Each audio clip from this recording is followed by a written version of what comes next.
সুপ্রিয় দর্শকবৃন্দ, প্রভু যিশু নামে আজকে আপনাদেরকে এই ভিডিওতে স্বাগত জানাই। আজকে আমি একটি সাক্ষ্য বহন করতে যাচ্ছি। প্রভু যিশু আমার জীবনে অনেক সাক্ষ্য সৃষ্টি করেছেন। প্রভুর অনেক আশীর্বাদের আমি সাক্ষী। তারই একটি আপনাদের সামনে তুলে ধরব।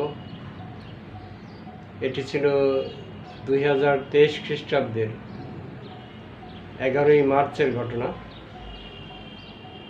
আমার এক বোন, তিনি বর্তমানে আমেরিকাতে আছেন এবং সেখানকারই ঘটনা।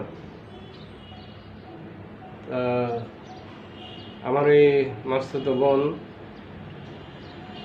এই সময়টিতে অর্থাৎ 2023-এর 11ই মার্চে তিনি ভীষণ অসুস্থ হয়ে পড়েন।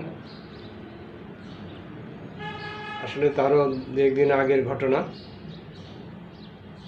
তো এই সময় তিনি ঠান্ডাজনিত সমস্যায় ভুগতে থাকেন এবং ঠান্ডা এক পর্যায়ে নিউমোনিয়াতে রূপ নিয়েছে।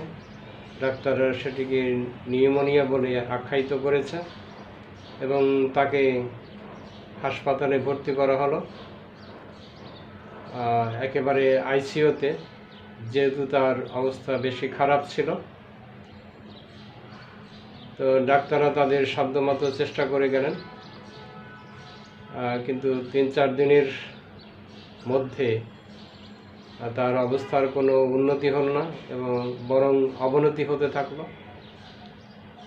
এবং এক পর্যায়ে ডাক্তাররা আশাহত হয়ে তারা এভাবে বললেন, we have nothing to do. তো ডাক্তারদের এই ধরনের কথা শুনে সবাই খুব হতাশ হলো। তারা আত্মীয় স্বজন কান্নাকাটি করতে লাগলো। তার আশা নেই বলেই তারা সবাই ধরে নিল। এমনকি তার স্বামী, তিনি একজন ডাক্তার, তিনিও তার এক বন্ধুকে এভাবে বলেছিলেন যে একজন ডাক্তার হিসাবে আমি বুঝতে পারি যে সে আর ফিরে আসবে না। তো যখন এ ধরনের সংবাদ পেলাম আমাদেরও কষ্ট লাগলো এবং এই 11 তারিখ রাতে আমরা প্রার্থনা করলাম প্রভুর চরণে যেন তিনি অনুগ্রহ করেন, দিদিকে সুস্থ করেন। তো প্রার্থনার শেষে এবারে রাতে ঘুমাতে যাওয়ার পালা। তা আমি আমার পরিবারকে বললাম যে তোমরা ঘুমাও, আমি প্রার্থনা করব, দিদির জন্য আমি প্রার্থনা করতে চাই। আমার অন্তরের ভাবটা এমন ছিল যে যদি সকালে উঠে শুনতে হয় যে দিদি আর নেই পৃথিবীতে, তার চেয়ে বরং আমি এক রাত প্রভুর চরণে জেগে থেকে প্রার্থনা করব। আর সেইভাবে আমি প্রার্থনা করলাম, সারা রাত প্রার্থনায় কাটালাম। তো পরদিনই সেই ভালো সংবাদ আসলো। আমরা শুনতে পেলাম যে দিদির জ্ঞান ফিরেছে। তার ছোট ছেলে আমাকে সংবাদ দিয়ে যাচ্ছিল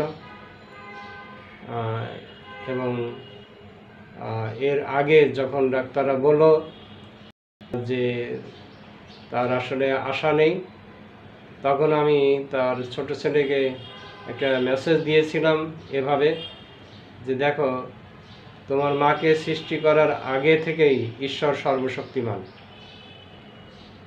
তা আসলে তিনি প্রভু যিশু, তিনি সর্বশক্তিমান এবং সেটি তিনি আমার এই বোনের জীবনে প্রমাণ করেছেন।